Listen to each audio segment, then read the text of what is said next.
Have you ever wondered why the Transportation Security Administration suddenly snatches away something as ordinary as a jar of peanut butter, a snow globe, a jar of homemade jam, or even your grandma's apple pie, even though none of these things look dangerous on the surface? And why, in some cases, the same item may pass through security at one airport but be instantly flagged at another, leaving travelers baffled and frustrated?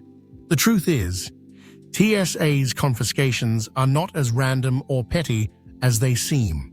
They're rooted in a complex mix of hidden history, behavioral science, evolving technology, and security loopholes that most passengers never hear about. For example, what many people don't realize is that TSA has an internal anomaly database where items that have once been tested, modified, or even used in experimental smuggling attempts around the world end up being flagged forever, even if, in their normal form, they seem totally harmless. That's why something like a jar of Nutella can be classified as a potential risk.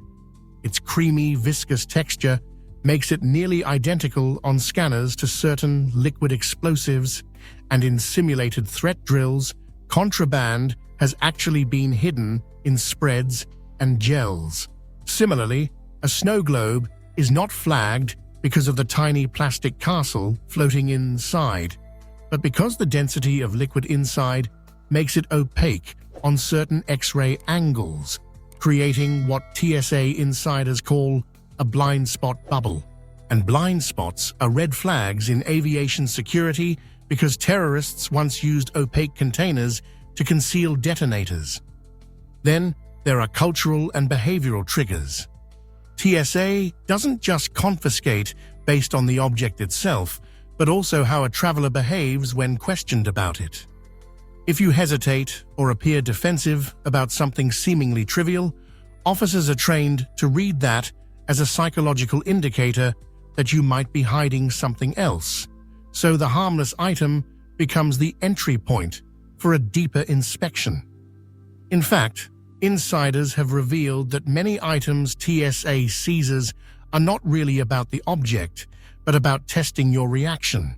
Removing the snow globe may be less about the globe itself, and more about how you respond when confronted, since behavioral profiling often predicts risk better than an X-ray machine. What also surprises travelers is that TSA policies adapt quietly to intelligence reports from overseas. If British authorities flag that criminals are disguising contraband inside everyday cosmetics, TSA will silently update their list, and suddenly your tube of lotion gets extra scrutiny in Chicago even though it breezed through in Dallas last week. Another layer few people know about is the tradecraft factor. Intelligence agencies track how creative smugglers repurpose everyday items, like hollowing out power banks, turning perfume bottles into liquid explosive carriers, or mixing chemicals inside soda cans. So TSA agents are trained to seize even innocent lookalikes before a copycat attempt reaches American soil. That's why you'll hear bizarre confiscation stories like cupcakes in jars being banned, or why even a child's toy slime might trigger alarm because the consistency and chemical base mirror substances on the prohibited spectrum. What makes this system so confusing for travelers is that TSA doesn't publicize the full logic. If they did, malicious actors would have a blueprint to exploit.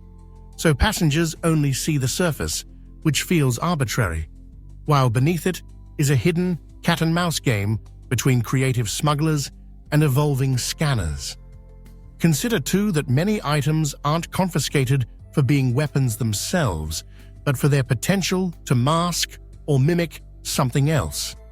Even nail clippers once made the list, not because they posed a real hijacking risk, but because their metallic structure could block microblades or wires hidden inside. Another little-known reason involves international reciprocity. TSA sometimes confiscates items that foreign partners flagged, even if US risk assessment deems them low threat, simply to maintain a seamless security alliance. So yes, your harmless jar of honey might get binned in Boston because intelligence agencies in Europe linked viscous sweeteners with contraband concealment attempts.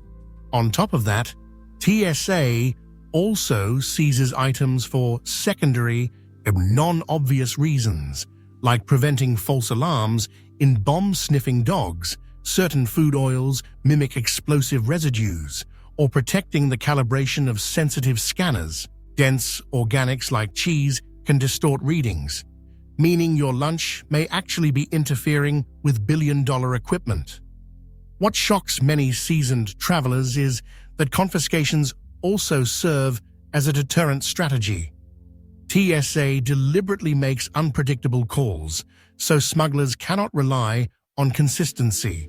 If peanut butter passes today, but not tomorrow, the uncertainty itself discourages manipulation attempts. And here's the deeper twist. Harmless items sometimes get confiscated because TSA uses them to train new recruits in real time, pulling things aside not because they're truly dangerous, but because they provide practice scenarios for officers under evaluation. So next time your toothpaste gets tossed, it might actually be part of a silent training exercise, not a strict rule. All of this paints a far more complicated picture than the oversimplified narrative of TSA being strict or silly. In reality, every jar, snow globe, pie, or cupcake that disappears into that gray bin carries layers of intelligence history, operational psychology, evolving global threat reports, and even training exercises you'll never read about in public guidelines. So the next time TSA confiscates something harmless, remember, what looks ridiculous to you may actually be a tiny piece of a massive, invisible puzzle designed to keep air travel safe. Not because your Nutella could bring down a plane on its own, but because in a world where threats constantly evolve, even the most ordinary objects can become extraordinary risks in the wrong hands.